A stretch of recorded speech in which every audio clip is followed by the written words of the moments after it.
Okay. So we are back Monday evenings. Y'all already know what time it is. I'm here with Jance. Jance, how are you this evening?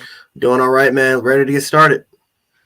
Man, just about the same. It's been an eventful week, but a quiet week at the same time. And because of that, I think it's very obvious that we start at one place, given that we're both Alabama fans, given that this is a news story that's dominated the week, and that's Nick Saban at this coaches conference talking. And one of the headlines that's been made, that's been passed around, has to do with Nick Saban's talk on preparation. And a lot of people are talking about Nick Saban calling out some of the players and their lack of preparation.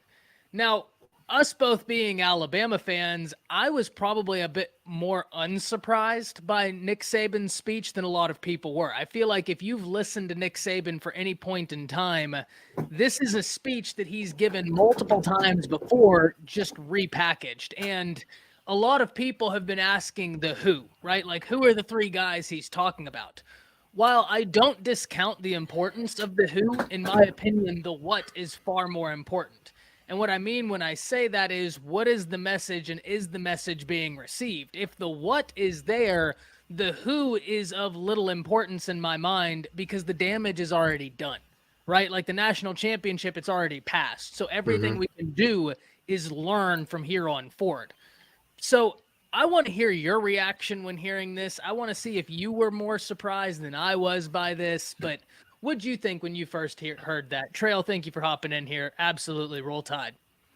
I was not surprised at all what I heard from Nick Saban. Matter of fact, I made a video talking about it, but I loved it. I loved everything about it because at least for the fans, for the most part, we were speculating. Was it because of the players not doing what they were supposed to do on the field? Was that the reason why, when it came to that on-field performance by Georgia, they just weren't really ready yet? And I think Nick Saban kind of confirmed that, the players, as talented and as good as these players are, because again, you look at what Ajay Hall showcased during that spring, extremely talented player. But we didn't do the things needed to be done in order to be on the football field. And you saw that Nick Saban kind of talked about the three players, and it's kind of for the most part we can speculate on who it is, but I love how he praised Dallas Turner. Like, he went on and he praised Dallas Turner, talking about that. And, the work ethic, saying that he had a very similar work ethic to Will Anderson. And you're talking about a dude that was a third-string defensive and five-star, extremely talented dude, but was behind two other dogs, and Chris Allen and, oh my God, and Drew Sanders. So, yeah, he was behind two dogs. But he had to wait his opportunity. But when he got his opportunity in that A&M game, what happened? He showcased, I think he had a sack in that game, if I believe, or at least a tackle for loss.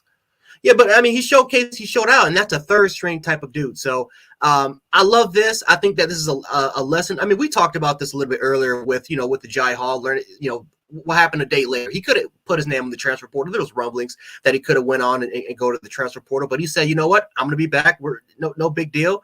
We're going to get better. And I just felt like these players, those players, they needed to learn what it truly felt like on a big stage when you finally got your moment and when you don't kind of come through, because all that talk, all that chatter that you had, but you didn't really do the things it needed to prepare just in case if your number was called up. Now you know. So this was a great lesson, I felt like, from Nick Saban. I know, it's kind of 50-50 split. Some fans love what Nick Saban did. Some fans kind of feel like he's kind of, putting his players under the bus. But regardless of how you feel about it, I think we can all kind of agree that this is a lesson, that this was a lesson moment for the players. And I feel like this is definitely going to be beneficial for the players. Yeah, I agree. Chris, we're talking about Nick Saban's speech that's kind of gone viral at the coaches conference. You being from the outside looking in, right? You hear Nick Saban talk about preparation and how there was some lack of preparation. Right before you came in, one of my things was he said there were three players. He didn't drop names, and it's of my opinion that the who is far less important than the what, because the damage is done. The national championship has passed. So the only thing we can do at this point is use it as a teaching moment, because there's nothing else you can do. There's no point in looking back at it. But from the outside looking in, when you hear Nick Saban talk about this, what's your reaction? So hold on. First off, I guess I'm in a brand new world right now. So what actually did he say? So when he was at this coaching conference, he was essentially saying that they had 3 individuals who got opportunities during the national championship game who couldn't capitalize on those opportunities because those individuals had failed to capitalize on opportunities day to day, whether that be in practice, in class, just in their day-to-day lives. And he was like, if you don't do these things right, come time for the national championship, it wasn't a surprise whenever people struggled to capitalize. Yeah. People are on either side of the fence about this because he said it publicly. Some people feel like he's making excuses and throwing his team under the bus. Jance and I are of the mindset that if you've been listening to Saban for a while, this is a speech he's given multiple times, just repackaged in a different form. Yeah, I mean, he said things like this leading up to it. It's just funny because if he would have said this, maybe going to at the SEC media days or maybe leading up to SEC media days sometime in the summer or whatnot, people have been, calling him, oh, that's just GOAT talk. Oh, that's just great. That's great coach talk right there. That's coach. That's a coach basically saying, hey, we're pissed off. We're not good. We last year wasn't good enough, and it won't be good enough again this year. So I don't think that's anything that's nothing that you said that he said that doesn't sound anything atypical of Saban. I mean, I feel like that's kind of what he's been saying all along. I mean, the thing about it is that now you have. I think that I wouldn't say it's necessarily a big deal because in my point of view is this right here. I mean, we're about a month or two or almost a month going on 2 months removed from that game. Yeah, it's time to kind of voice your opinions now that you have time to kind of, sit back and process how that whole thing went down. And you're sitting there and that's just a clear message to the guys. And the guys that he's talking about, he knows. Now, he didn't name anybody or call anybody out. Now, that would have been different. But at the same time, he's already probably had meetings privately with those players saying like, hey, exit meetings like, hey, this is what you're going to have to do to play. This is what you're going to have to do to reach this level. We think the world of you, but we got to challenge you, blah, blah, blah, this and that. So he's just openly speaking about the fact that, hey, good is not good enough. You get what I'm saying? So I don't really think too much of it. I think it's just, college football fans need something to talk about. So they need somebody to crap on right now. And it seems, I guess, Nick Saban. Well, that's the beauty of Nick Saban, man. And Jance, you know this. But I mean, from the outside looking in, Chris, I'm sure you've seen it. Nick Saban's polarizing. When he says something, it's going to make headlines, and you're either going to have one half of the camp who's like, okay, he's got this great point, or the other half of the camp that just is completely against him. And that's natural. I feel like when you're a big-time coach, that's to be expected. It's not necessarily unique to Nick Saban. It's just when you are Saban, it is what it is. No, I mean, that's the whole thing. All these coaches are doing that. I mean, hell, last summer, Lincoln wasn't on record as saying anything, but you just seen kind of like the philosophy to shift different things like that. It's tense. It was tense around there, especially with kind of leading up to, his departure to USC. There's some things that happen behind the scenes that you're just like, there's some coaches, different things or whatever. There's some dynamics out there that change. But I mean, Nick Saban is Nick Saban. Nick Saban can kind of, he has that clout. He has enough clout behind him to where he can kind of say things like that. Are you guys, what's going to happen are people going to ask for him to resign or what? I mean, yeah, exactly. Like he really doesn't have a whole lot of repercussions, right? Like he's kind of gotten a free pass to be able to say those sorts of things. But it was interesting to hear. There was a Georgia writer who wrote an article talking about how Nick Saban is only making excuses and throwing his players under the bus and not taking accountability for lack of coaching. And while this is something I wanted to address, because there are people out there saying that this is a coaching thing, the reason these players weren't prepared. Yeah. I can hear where you're coming from, but I think you also need to understand that Saban kind of already answered that in his rant, saying if you didn't prepare correctly, like if you didn't come to practice to prepare correctly, what am I going to be able to tell you to do? Right? So, like you either want to do it or you don't. So I think, and Jance, go ahead and jump in on this one right here because I know you'll have something to say. But people, are we trying to make Are we trying to make Nick Saban out to be Dan Mullen after the OU game? That's what it seems like, bro. Like, I was reading this article and I was just like, this is Nick Saban. He's just speaking facts. Like, you can say it's an excuse, but to me, reasons and excuses are two different things. Now you guys see what we have to deal with Texas and O State. Okay. And what I mean by that is just this hate that comes out of nowhere. I know Texas fans think that that's us towards them. And I'm like, honestly, we see y'all, we see red, but we keep going because we're not worried about you guys if you guys don't win. And we just keep it there. Then we start hitting all the stuff about $1 billion debt and all the rest of that stuff. And I've talked about that plenty of times. But my point with that is the fact that you guys have given Georgia a moment. And the thing about it is that, hey, it's fine to win a national championship. And Georgia fans will get on here and say, well, OU hasn't won one in 20 years, this and that and everything. I'll say, well, hell, y'all were in a drought just as long as we were. And the whole thing about it is just the fact that little bro is trying to talk noise now. And so little bro needs to be put back in his place. So put up or shut up whenever y'all actually meet on the field, because the whole thing is that we all know that the writers or whatnot, they need something to talk about. So that's all fine and dandy. They can do that. But we all know that here in a few months, it's going to turn to where there's a lot of holes on this team. They sure didn't look the way they needed to out there in the spring game, at the Georgia spring game. Granted, they're going to be missing some of their a few players. I mean, the Bowers kid for sure. And you're looking and saying that, they need something to talk about. So this is the topic of the day. Yeah, Jance, you got anything to add in on that? I would just say this: it seems the only people that have a problem with what Nick Saban said are Georgia fans, Georgia writers. Those are the only. I have not Auburn fans. A lot of Georgia fans get it, but to your point, Jance, any only article people I've seen has been Georgia based. Mm-hmm. Like I just like people went to my comments and like what Nick Saban's making an excuse.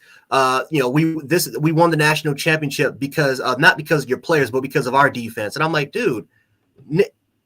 Where's the lie? Where's the lie that Nick Saban kind of told? And again, it's not Nick Saban's not really making an excuse. I mean, we lost. We weren't prepared. We didn't have the depth needed in order for us to win. Georgia had the depth. Georgia had players that were ready to buy in.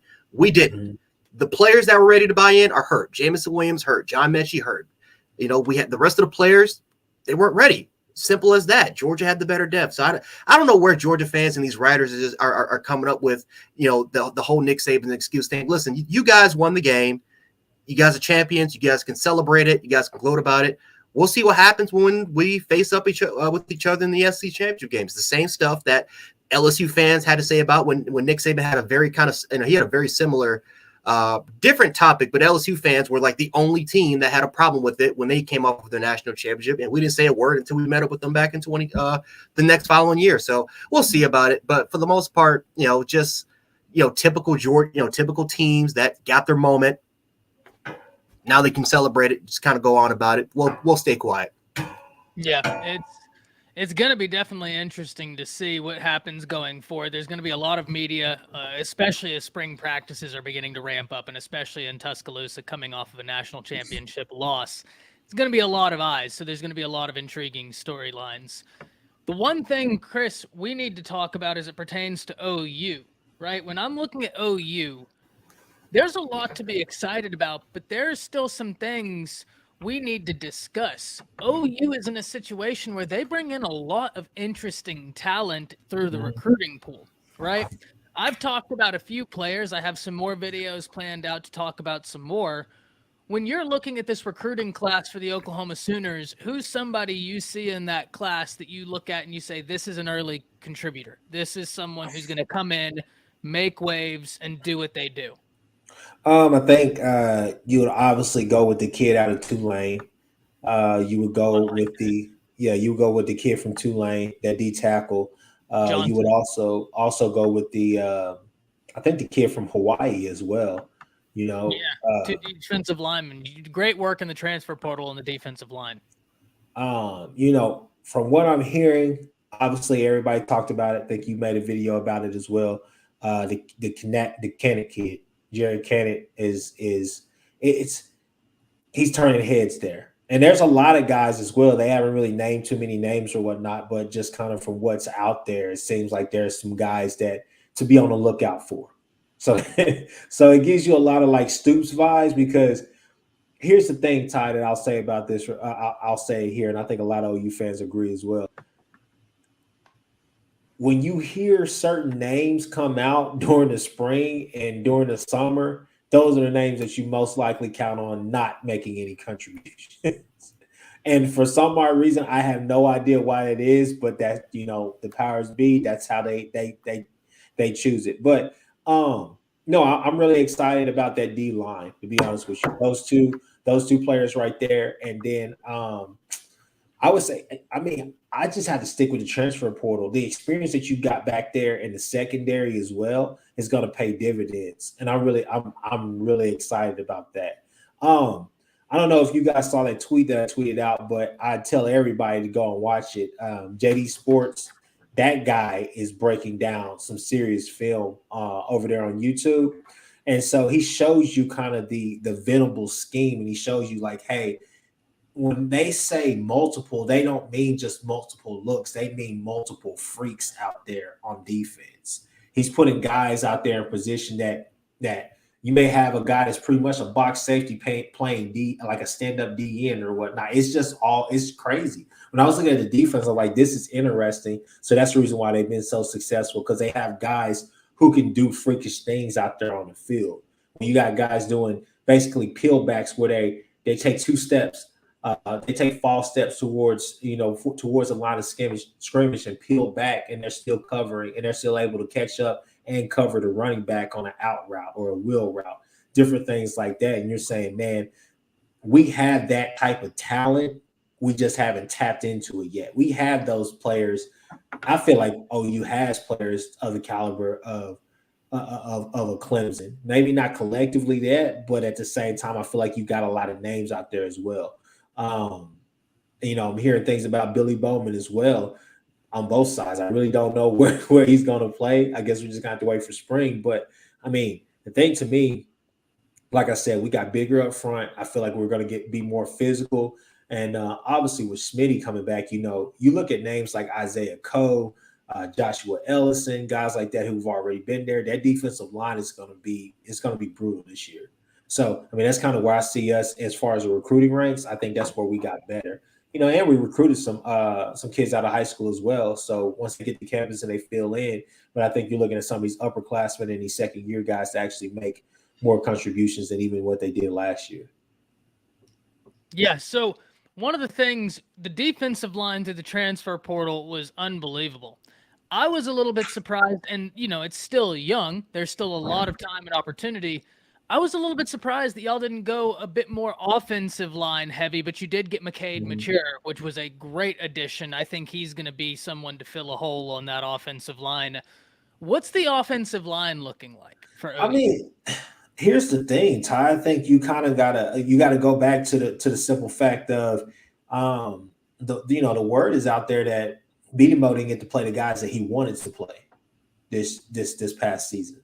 So I don't know if that was a conversation that, him and Riley had a really good working relationship, but it just seems like it seems like there were some guys that he wanted to play that just, were not in the fold of things. And obviously we can talk about Lincoln and was he half-hearted this year with play calling or whatever the case may be. This may, as great as a play caller as Lincoln Riley is, this may have been the worst year of play calling that he's had, right?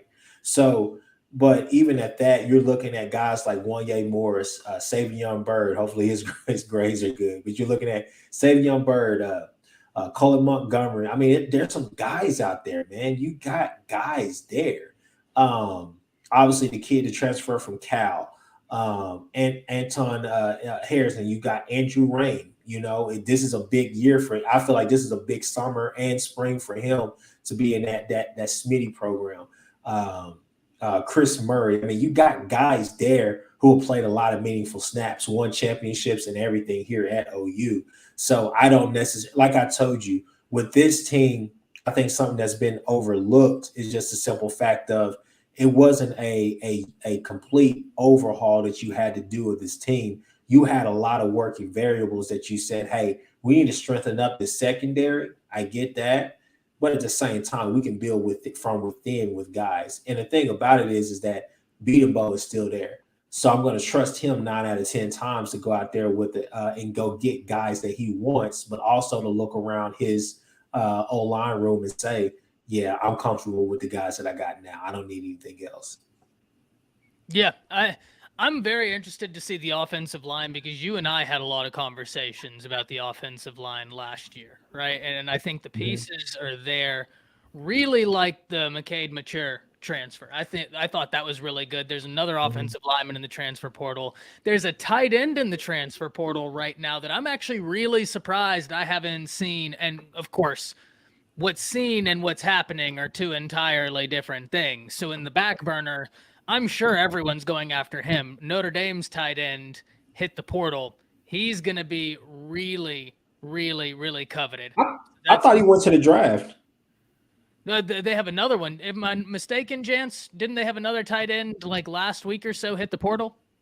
You talk about the sophomore that was a Mackey finalist, right? You talk about that tight end? Yeah. He hit the portal? I think so. Let me look this up. I know that there was a player from Notre Dame, unless he took his name out.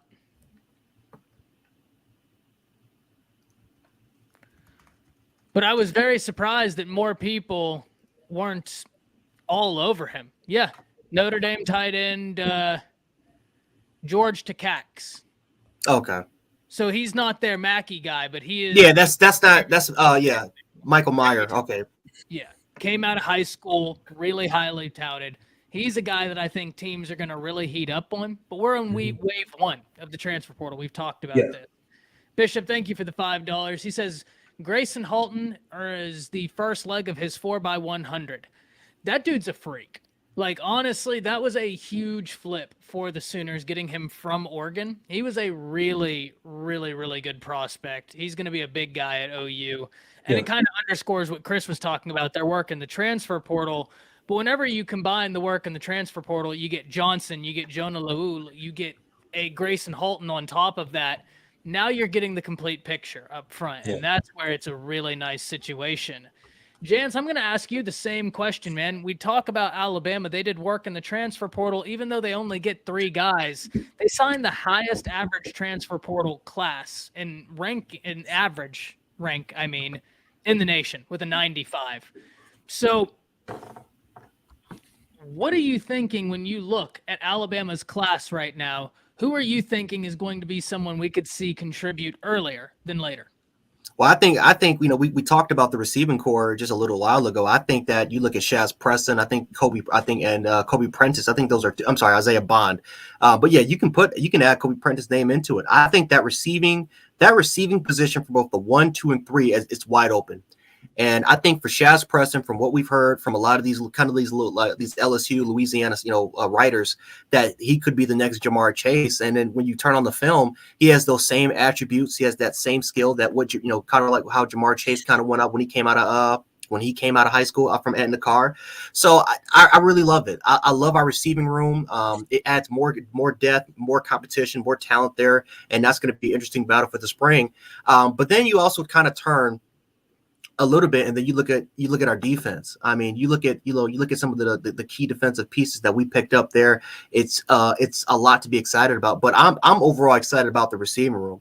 And I think again it pushes guys like Brooks. It pushes guys like Hall and Leary and JoJo Earl. It pushes those guys because again, it's not secure. Nick Saban, I think, kind of sent that message out that listen, it's not going to be secure. If you can't do the things that need to be done, I have other 5 stars waiting right behind them. That's hungry. That's thirsty. That's trying to wait to get their opportunity. So I'm extremely excited to see what our receiving room does, including guys like Isaiah Bond, Shaz Preston, Kobe Prentice, and of course with Aaron being there as well from Louisiana.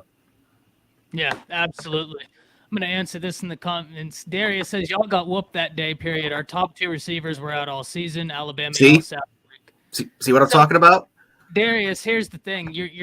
We got beat. There's no question about that. I'll be the first to admit it. We came here right afterwards and said it.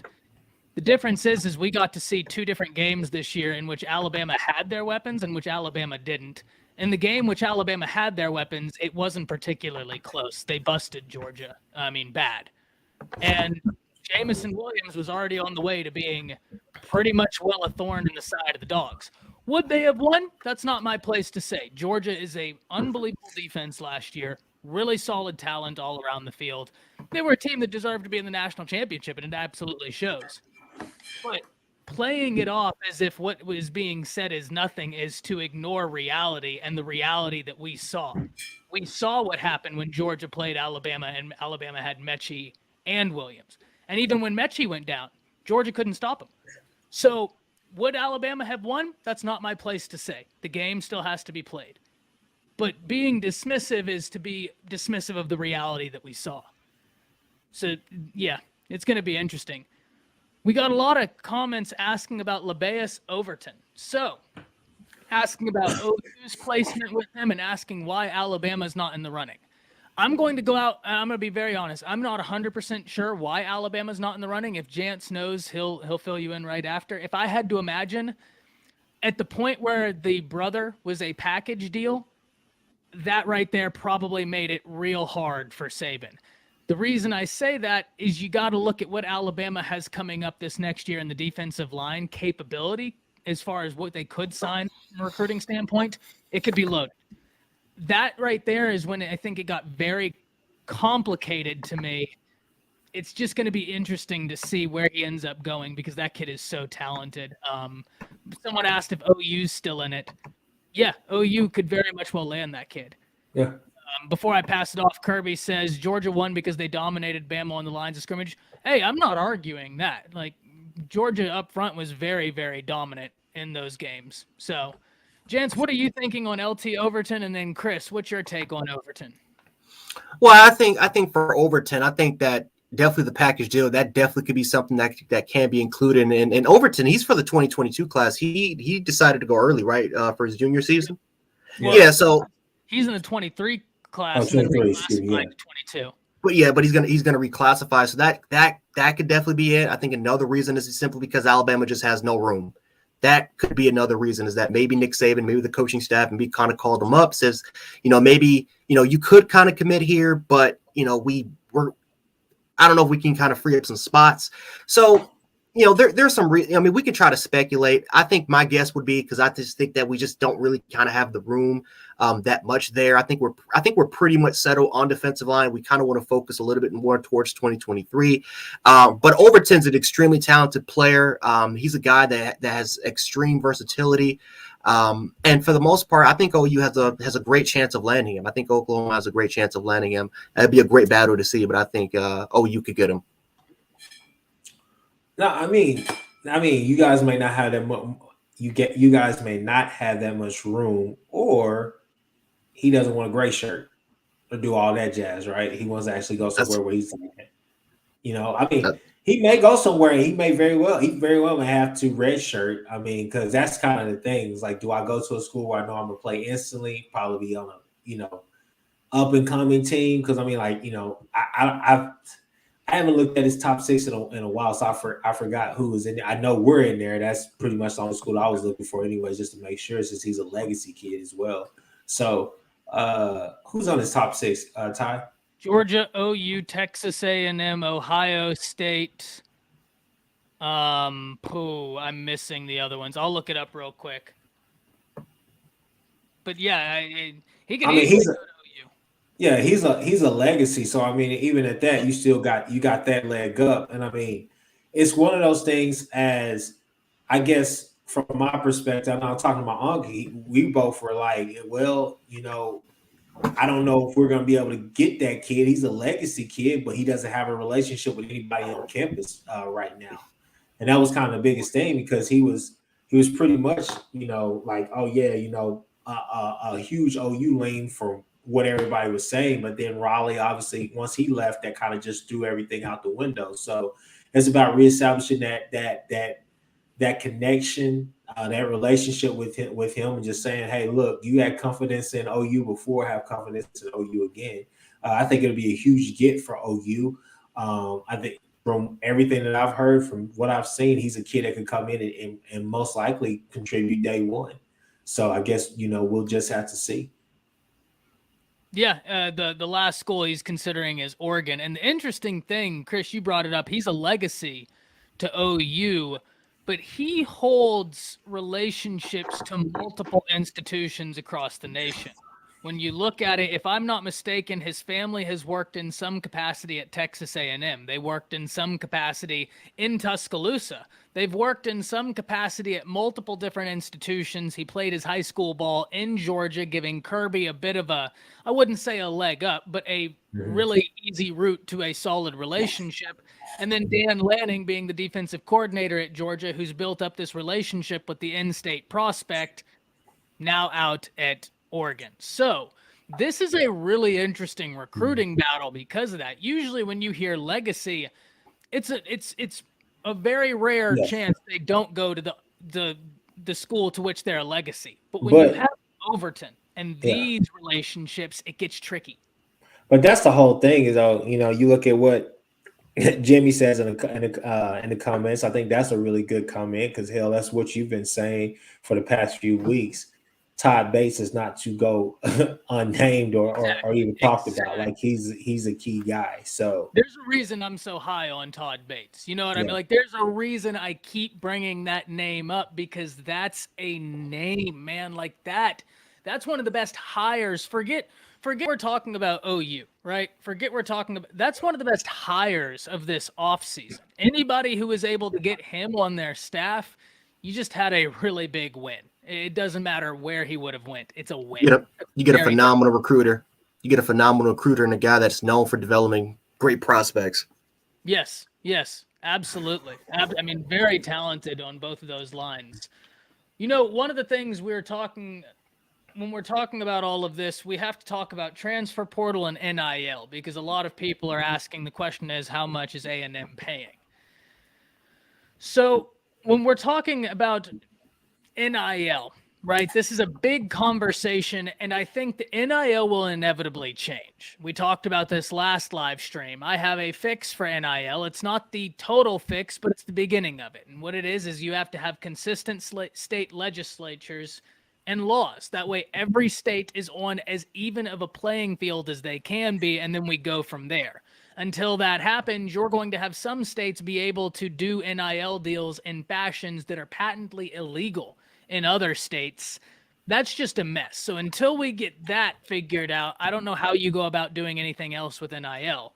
But I think a lot of people, when you hear someone say, NIL needs to be fixed, there's a certain inclination to believe that means that the person is against NIL. I think all of us here are completely for NIL. It's something that's long overdue. It's something that is good.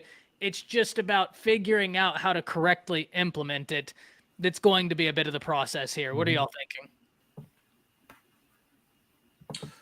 Well, I would just say that it's one of those things where it's not a give and take like some people say. I really feel like there just needs to be some set parameters because here's the thing.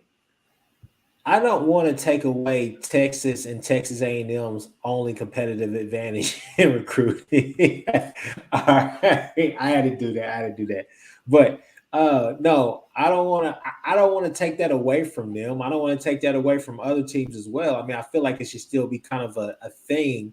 But like I said on the last video, maybe setting these set parameters, but also, hey, your school, you're in your own region or whatever the case may be, you have all these unique things about your university anyways.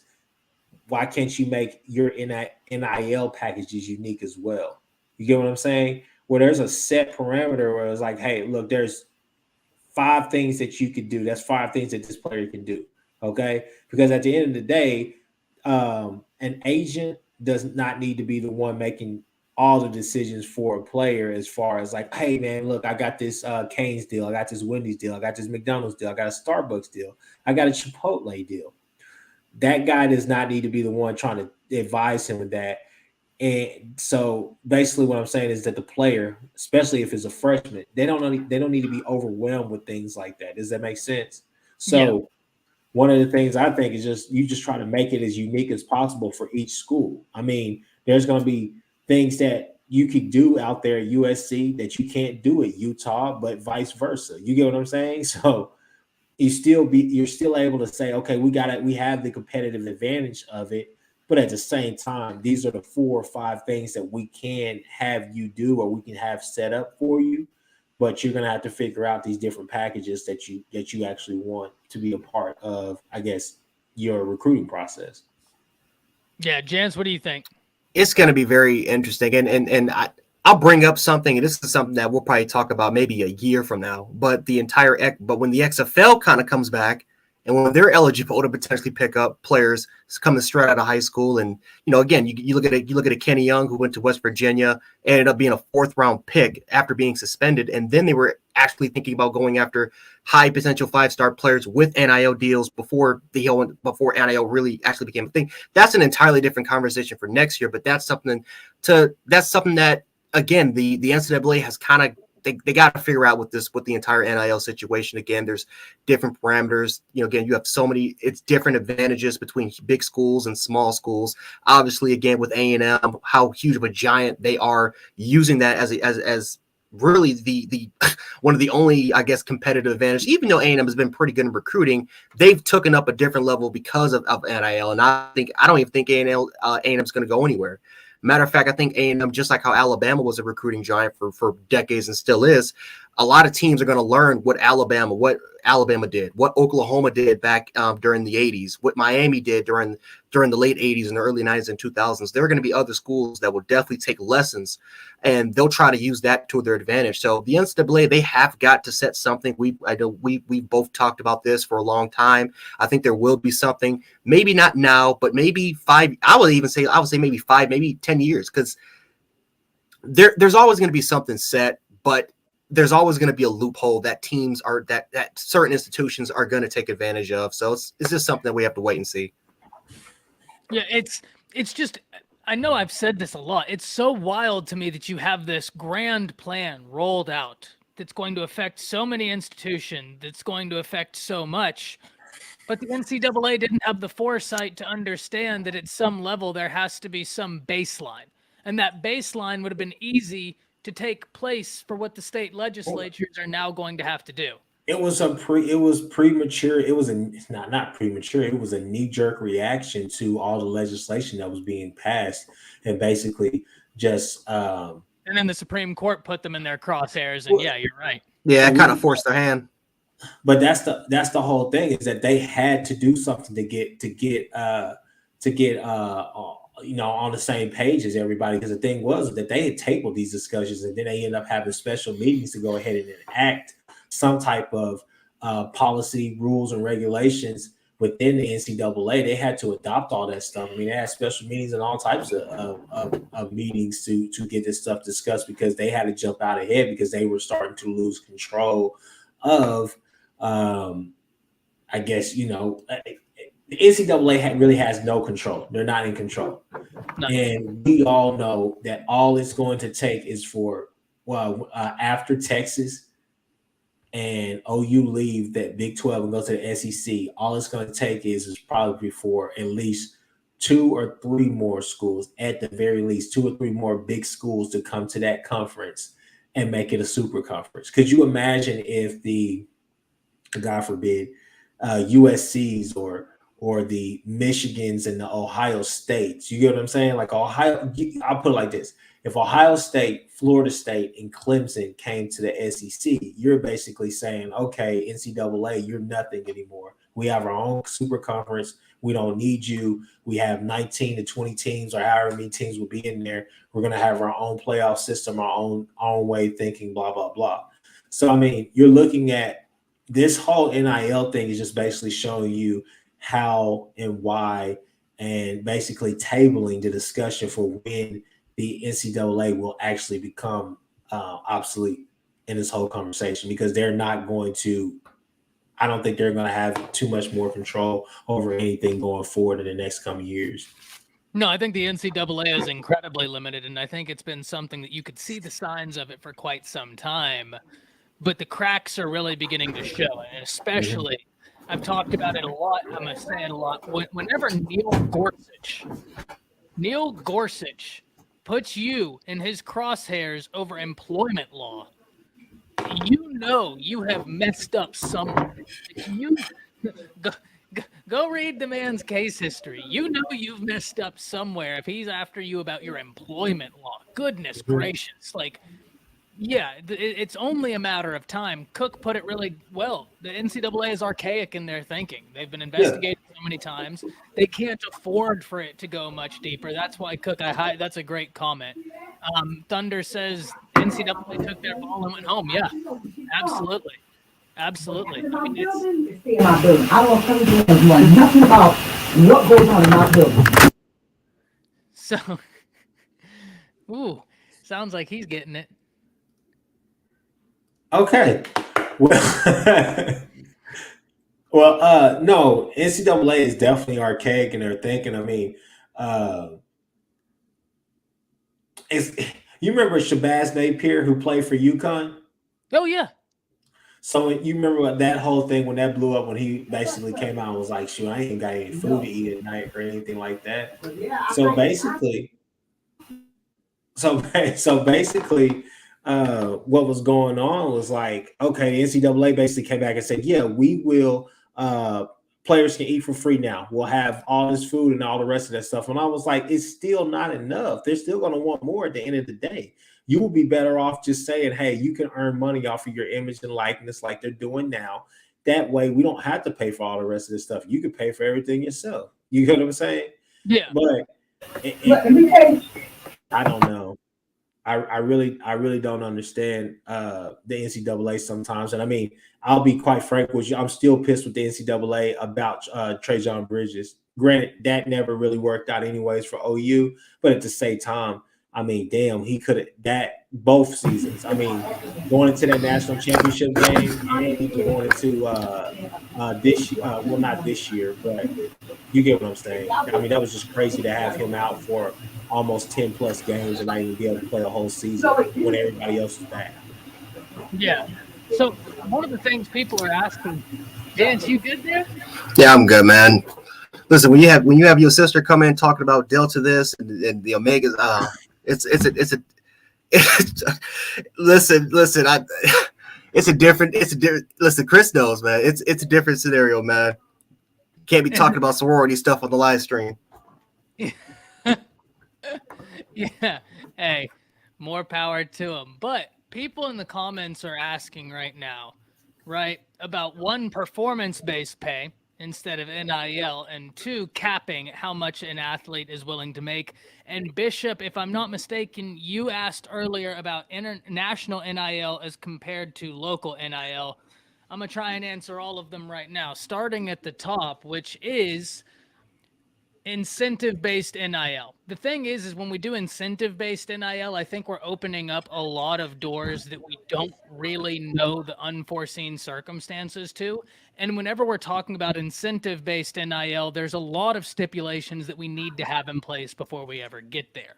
Because now all of a sudden you're asking so much emphasis to be put on one thing as opposed to this being more of a symbolic, quote-unquote, organization that college football is. I say symbolic organization because we all pretend like college football is semi-pro when it's $1 billion industry, right? Like we all pretend like it's amateur, but it's really not.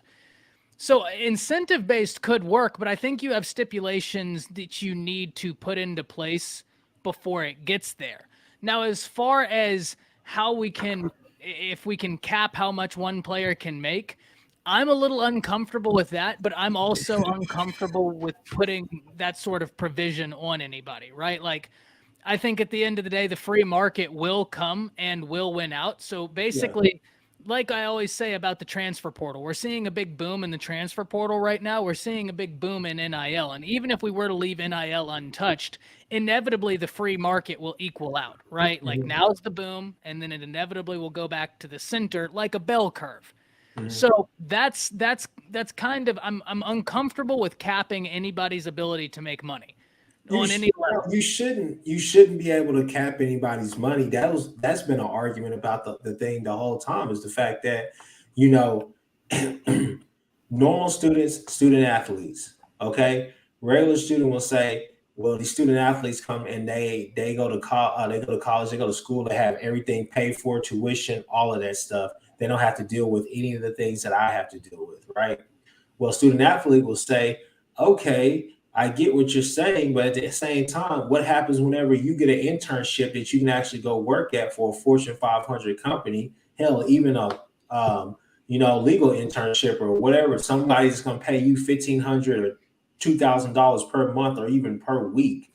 What happens whenever you go viral off of TikTok or something like that, and then people want to start paying you for public appearances and promoting their stuff on Instagram and all these social media sites? You get what I'm saying? So nobody put a cap on what you could possibly make. So why would you put a cap on what I can make from my performance? Because that's what it all boils down to, is that we're all performing we're performing jobs, we're performing on the field, whatever the case may be. Performance is the key word. So you can't cap anybody's number or what they're making or what they could potentially earn. That would just be so unfair. That's not equitable in anybody's eyes. Yeah, I'm uncomfortable with capping anybody's ability to make money. And Bishop, to your question about national versus local NIL, a great way to think of this, since you're an Oklahoma fan, is Oklahoma is sponsored by Jordan brand, right? Like your uniforms and everything have the Jordan brand. Well, now maybe Kanik in year 2 has a great year. They're filming a Jordan commercial and he's featured in the commercial wearing some Jordans. Well, now he can be paid off of that. That would be a national NIL deal, as opposed to him going to a local place, a car dealership, a restaurant in Norman or in Oklahoma.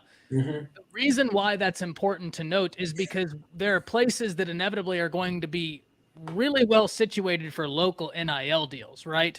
That's one of the things about USC that makes them intriguing, is the local NIL deals and the media they have available there makes it an intriguing situation. But that's why I've always contended, if you're an organization that pulls in views, like if you're one of the top 10 in views, you can weaponize that and you can turn that into NIL possibilities. It might just not be local, right? Like Austin, LA, there's so much local potential for NIL. There might not be that local potential for NIL in Tuscaloosa, but yet Bryce Young is $1 million deep before he ever takes a snap. Why? Mm-hmm. Because Tuscaloosa pulls more views than just about anywhere right now. Well, I mean, I think the thing that goes without saying, you know, and I go back to them, Texas fans will tell you, OU has no NIL deals and all the rest of that stuff. Well, look, it's just like this right here. Bijan Robinson is going to go and get all these, you know, big deals, this and that and everything and stuff. We know, but at the same time, you're not telling me that Marcus Washington or one of your guys in the DB room that's getting torched out there and you guys are losing. You're not going to tell me that they're getting these deals and being featured on Nike commercials or JD Sports commercials or whatever the case may be. You get what I'm saying? Those guys are still taking the whole, hey, why don't you come out here to Taco Cabana or come to HEB down there or whatnot, and we'll give you, you know, a small NIL deal. I mean, it's universal with this stuff. The whole thing about it is that people got to understand is that it is incentive based. Go back to Spencer Rattler. Go back to Spencer Rattler, because Spencer Rattler is always going to be tied to this whole NIL stuff because of how his season went. So you're going to see he's still getting NIL deals. He's still getting a lot of money, different things like that. However, it's definitely going to be incentive based simply for the fact of people are going to wait to see how his performance goes. Do they want to up the money? Do they want to do anything else? Do they want to have him featured on this right here? Because there's a certain ebb and flow of how those contracts are going to go. And you best believe if I ever have a son, or if I was playing college football and I was, you know, smart about that stuff, I'd have all my deals incentive based to where you're going to pay me $200,000 to, you know, sign this dotted line, be an ambassador, do all these events or whatnot. And I'm saying straight up, I'll bet on myself. And until the NCAA tells me I can't do that, I'll say, hey, look, I'm going to pass. If I pass for you know, hey, if I pass for X many touchdowns or whatnot, every touchdown that I pass for should be a free day or this and that. You get what I'm saying? Or food or whatever. Yeah, I'm putting that in the contract. They're coming to me asking me to be an ambassador. Why can't I put that in my contract? It's just like with a lot of other things as well. It's not all the time that, you know, a lot of people get not locked up and lost in the numbers where like, oh, well, he got $1 million. Well, not only did he get, well, what about this other player? He only got $250,000. But yeah, he bought 8% stocks. You get what I'm saying? He bought this X amount of many stocks inside of the of the business or the company, the program, whatever the case may be. So I mean, it's all incentive based and it's all performance based in the same time. Yeah, it's just not being labeled as such. It's when you label it as such that you can open up Pandora's box in a way that I think would be interesting to see. I'm certainly not discounting that, DA. It could happen, and I think that we're slowly working towards that. The reason I'm uncomfortable with it, and the only reason I'm uncomfortable with it, is I think that certain provisions need to be put in place before we do that, such as guaranteed scholarship. There's a lot we have to do before we flat out just go. First off, I don't understand why guaranteed scholarship isn't a thing. That's a rant for a different time because I'll lose my head on that one. And I want to change the subject to talk about some playoffs and also get to this right here. My question is, why do we want to know so much about these deals, however much these kids are making? They deserve to. No, look, I agree. I think right now, Cook, I will push back in this right here because your overall point is completely and 100% true. And no doubt about it, is it not true? And I'm not going to say you're wrong. The only reason why I'll push back is because it's so new. It's that kind of age-old adage right now that a lot of workplaces are experiencing where people are saying, oh, well, it's impolite to ask other people about salary. But how do you know you're getting a good deal if you don't know what the person next to you is getting? Not to create a competition, but to allow guidance, to understand what to do, what not to do. And maybe that's not for us to know, but just so the information is there so that these kids can correctly capitalize on good opportunities is I think where I'm going and why I'm not too worried about the information being publicized because then we can weed out bad actors. And that's my biggest worry with NIL is bad actors entering the space and taking advantage over situations. And so that's why publicity, while not solving for bad actors, it certainly helps account for it. Guys, the last thing we're going to end on tonight is this playoff talk because the playoff expansion got shot down until at least 2026. I'm happy about it. You're happy about it. Jance, I'm interested in hearing from you. I'm basically just going to give my opinion on the college football playoff expansion right now because I know that there's so many people on either side. Before I do, Cook says, I see where you're coming from, checking the market. Yeah, but look, like to your point, there is something about us not knowing that's good, right? Yeah. Like it's not our business. The only reason I'm fine with it right now is we're still so fresh into all of this. I just want to make sure everybody involved is getting the best possible information. And one of the only ways to do that is to publicize information, whether it's in the best case scenario or not, until this becomes more established. But without regulation, there's no need for it. I mean, there's not going to be a need for it right now. They have to have some type of regulation where you have to at least report or whatnot. And the whole thing is, I mean, obviously you're not. I mean, I don't really know what documents you get. Would you want to get a W-2, like a 1099? You know what I'm saying? Because most of the information is going to be redacted anyway. So I don't even know what you would necessarily be able to see. You know, but I don't think it's for public. Like when I say public, I mean us. But the information is publicized so that other players, other agents, other organizations know good actors from bad. And maybe that's just me being too cautious. And if so, that's completely fair. I'm not claiming it. It's just things are so new and I don't want people being taken advantage of. But I digress. Here's my spiel on the playoffs. I'm never going to argue against more good football. I'll never argue against more quality football. I think the question comes where now we're asking these dudes to play games that are really, really high impact. And as long as, one, there's guaranteed scholarships, if there's draft insurance for these players, all of that's there, I'm 100% down for it. right? Because there's a lot of risks for this, for our enjoyment. I think the question I ultimately have, though, is what would an expanded playoff solve? Right? Like you're going to allow more teams in, which is completely fine. But if we're trying to solve for the SEC getting in 2 teams, well, now the SEC might get in 3 or 4. Yeah. Right? Like, so what are we solving for here? I think it's going to. I think it's not solving. I think it's more striving for more parity. And that's fair. But I guess my question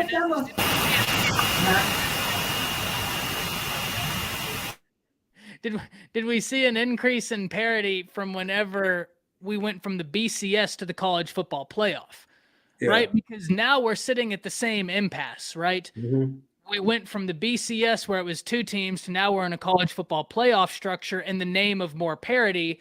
And once again, it's the 2 SEC teams making an entrance, and now we're like, okay, well, it's not enough parity. Mm-hmm. But is that just kind of the nature of where we are right now?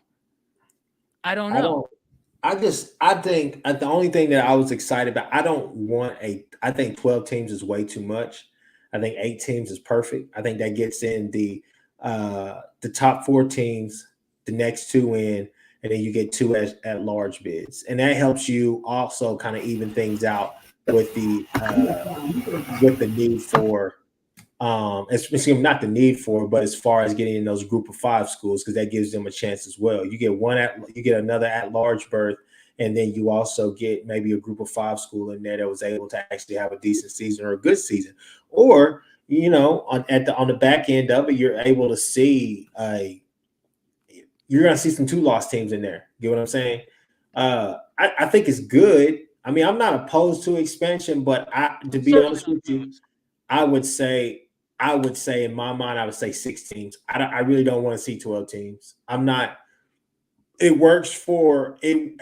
See, here's the difference between, in my opinion, because everybody wants to talk about like D2 as far as Division II football or FCS football. Excuse me. So FCS football, they have how many teams are in that playoff? Like 24. I'm not sure. I think it's a 24. Look, it works for them. However, there's still no parity in that whole tournament format, because every year, what team are we looking at? North Dakota State. Yeah.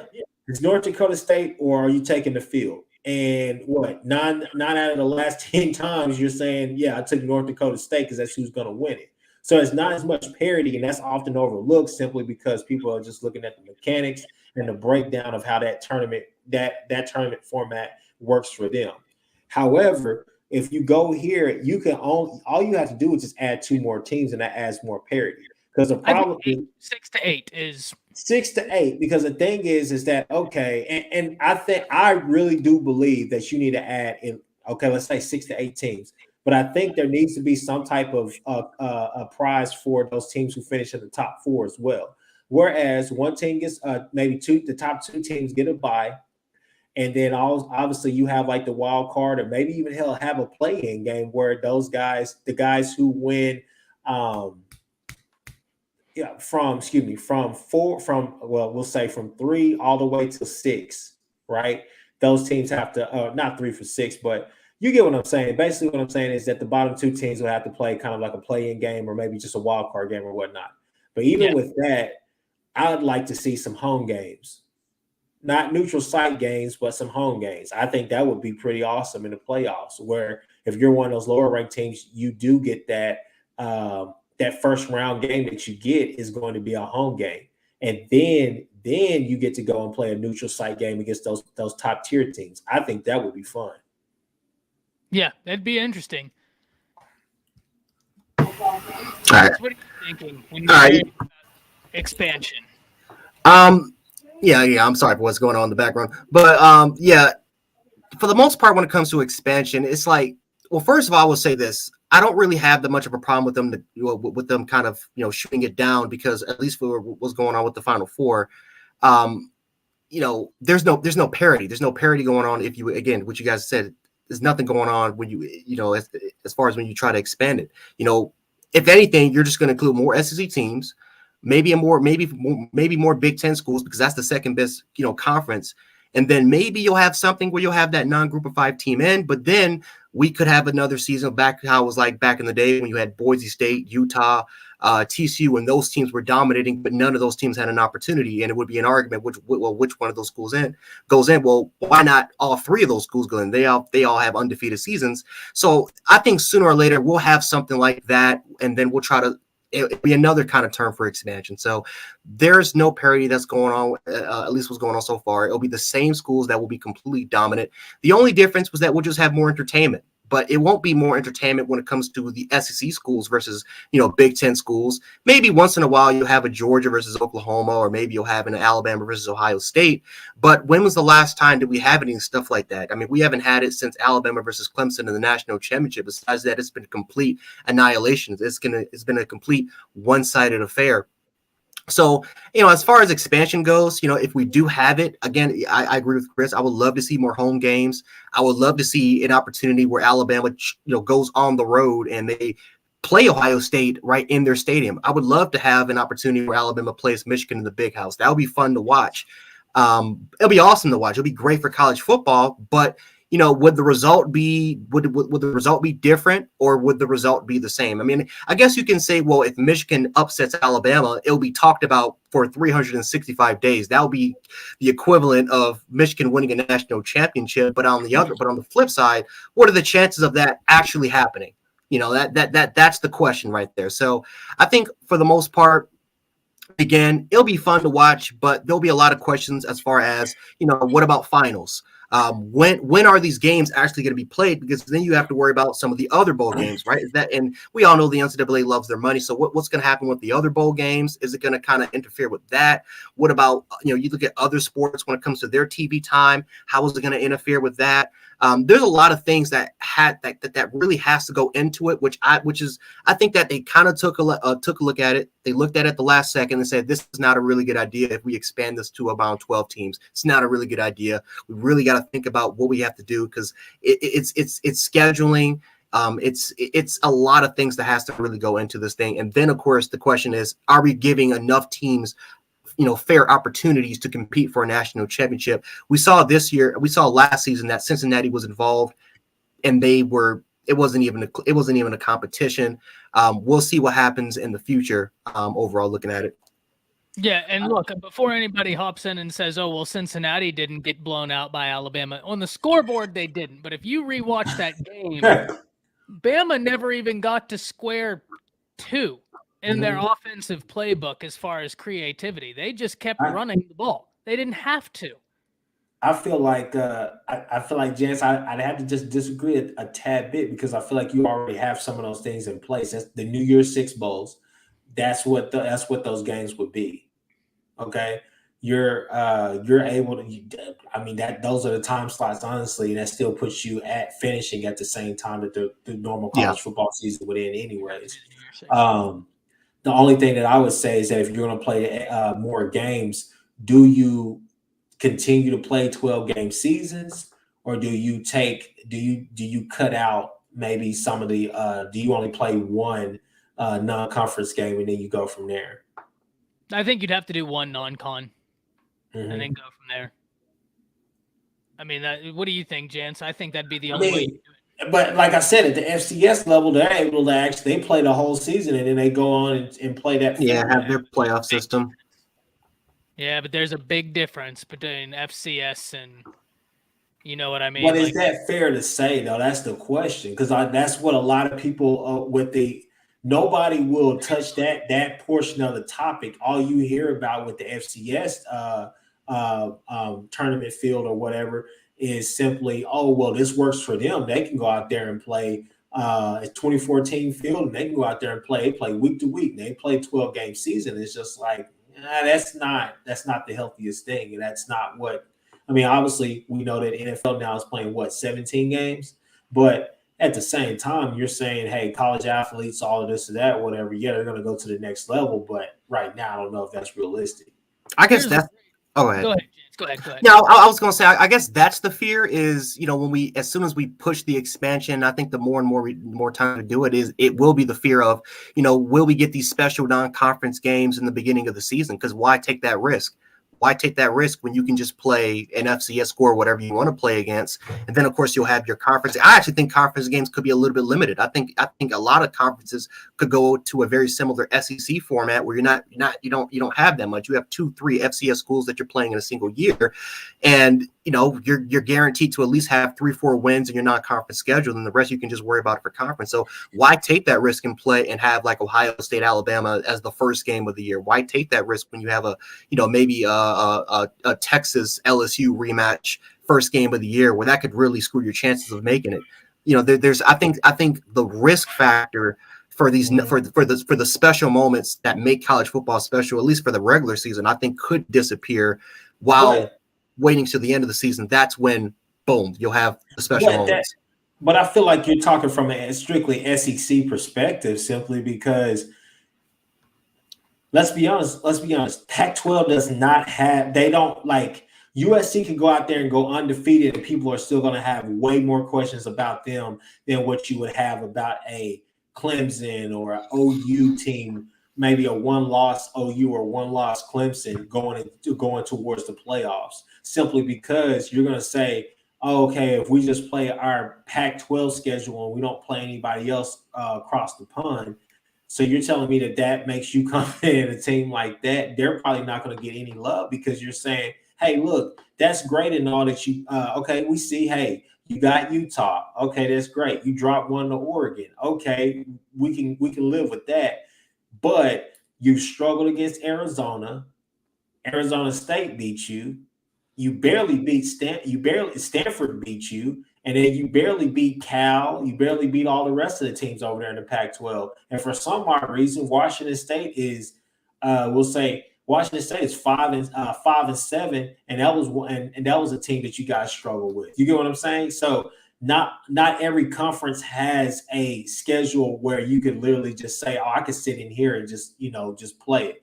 Just play this schedule here, and I'll be fine going towards the playoffs and for the committee to actually select my team. I don't think every conference has that like the SEC has and the SEC will, especially when OU and the team down south goes there. I mean, you're talking about when you're looking at the biggest brands in college football, the brands you'd be missing from the SEC would be Notre Dame, USC, Ohio State, Michigan, in no particular order in any of those. But outside of that, your biggest brands in football would all be in one conference. And that's wild to think about. Like the structure of power that the SEC will hold once OU and Texas are in that conference, it's incredible from a money standpoint, from a viewership standpoint. It's mind-blowing. The one thing I'd like to answer, some people are talking about in chat, y'all have kind of hit on, the structure of all of this matters, okay?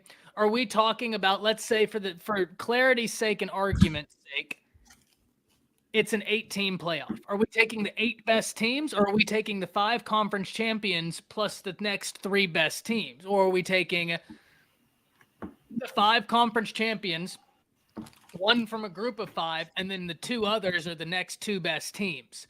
That's where the questions have to be asked, right? Because it'd be easy to think, oh, well, if we're taking the best teams, then automatically the conference champions get in.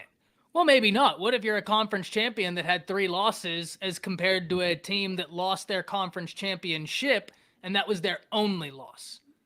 Right? So there's so many different things we have to think about in this structure that would add in different wrinkles to how we would view this, right? That's why I wasn't super surprised. First and foremost, right, Chris, you can speak to this better than I can because you are a full-fledged attorney, and I just worked in law firms and was heading that route. Anytime you see a contract like the NCAA has with the College Football Playoff Committee that's 12 years, I didn't see them getting out of that contract when it's 2022. 2025 is right around the corner. I was just like, what are we doing? Renegotiating this right now? what do we? Is this just for publicity? That right there didn't make a whole lot of sense to I'm me. telling you, the NCAA is The lawyer agrees. Okay, knee-jerk reactions to everything. They have to be involved. I didn't know if that was just ignorance on my part, right? Because I've worked with contracts for a bit, but I haven't gotten a whole lot to be like, oh, well, I have this great understanding of how these transactions usually go down. But even then, alarms were going off in my head, and I was like, 2025 is right around the corner. And it's not like we've had this well thought out plan that the NCAA or these conferences have given us that allows the viewer to have faith in what they're voting on. It was just kind of something that they took and voted on. So was I surprised when it didn't pass? No, not particularly, right? I think it's an inevitability that it expands, but I didn't think it was coming before 2026, which is when that contract ends. And that's when I think we're going to see a lot of these major expansions happening. But guys, that's about all I have for this evening. Do y'all have anything else to add in? Boomer. That's what I had to add in. Ty, hey, look, every freaking second that goes by, I'm getting more excited about this team for sure. Deservedly so, man. I mean, I've said it multiple times. I'm going to say it again. What OU did this offseason, I don't care whether you hate OU. If you love college football, you can't not be a bit impressed with what OU was able to do this offseason. Will that translate into wins? That's not for me to say. We don't know yet. But I'll put it like this. Let's say you're a Texas fan. Let's say you're an Alabama fan, a USC fan, whoever you're a fan of. Put yourselves in the shoes of the situation OU had. Your longtime coach who's been so good leaves, and you handle the situation that well. Top 10 recruiting class, top 10 transfer portal acquisitions. You'd feel pretty darn good about what the future holds, deservedly so. It's going to be interesting to see. Jance, what about yourself, man? If I would just add into this, man. Georgia fans, you guys got to calm down, man. You guys got to just take a step back and just relax, man. Because listen, everything Alabama news related, Georgia fans always have to hop in there and say, you guys are making excuses for losing the national championship game. We didn't make an excuse when we lost to you guys all those years, and including the SEC championship game and the national championship game. Listen, for the most part, it's over. It's been about a month. It's almost been 2 months since that game has rolled by. It is over. We are focused on the 2022 football season. Spring is about a couple months away. We're getting ready for the spring game. Our attention right now is to that in Texas. That is our top priority right now. Is those two games are those games? Georgia fans, leave us alone, please, for the love of God. Look at his face. He forgot we were playing Texas. Boy, are you talking about those two FCS schools? Like, what are you got here? Come on, man. What are we talking about? You guys will have both of those games wrapped up by halftime. I'm not worried about that. Look, don't go against me either, Jance. Look, I told you y'all were going to beat Georgia when you were saying, I'm worried about Georgia. And I said, hey, y'all are going to beat them by probably 20 plus. And that's what happened. Okay. Yeah. Not worried about that. Yeah. Before we go, I will allow, I'm going to do this comment right here because Thunder, you did ask this multiple times. I saw it. I meant to click on it, and that's my fault. I completely forgot about it when we were in conversation, so we are going to touch on this briefly before we hop off. He asked, what about the hit piece that the Oklahoman did on Levy? I didn't read it, but I think I can imagine what it's about. And look, I don't think that there's the Levy situation from what happened at Baylor. There is no nice way to put that. That whole situation is terrible from top to bottom, right? And I haven't read in its entirety the actual case brief from the Baylor situation, which is probably my fault and I need to do it. But what I will say is he's been hired by other places. He's passed the background at multiple different places. So what happened at Baylor is terrible, no doubt about it, right? But he's been hired at multiple different institutions, multiple different places, and now Joe C. hired him. If you have faith in Joe C., you have faith that whatever it was he was able to uncover, because he undoubtedly looked was something he was comfortable with. And I don't know the ins and outs, so that's all I'm going to speak about that. And I'm sorry I don't have more to say on that, but it's hard to speak about something that you just don't. None of us really have that knowledge base, and it's a touchy subject that we don't do here on Around the Table Sports. So, hey, thanks, Ty, for giving us that right there. What'd you say? I said it's a touchy subject that we don't really talk about on Around the Table Sports. So, but thank you for your excerpt, Ty.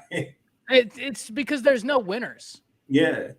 Like that subject is opening up Pandora's box, to which there are no winners, right? And none of us were in that situation, so I can't say with any sort of finality anything about it, and that's why I'm very, for lack of a better word, uncomfortable speaking on things like that when I just don't have the information. I didn't read the piece that Oklahoman did on Levy. So I just don't, I don't want to be talking about things that I really don't have knowledge about. Jance, what do you think?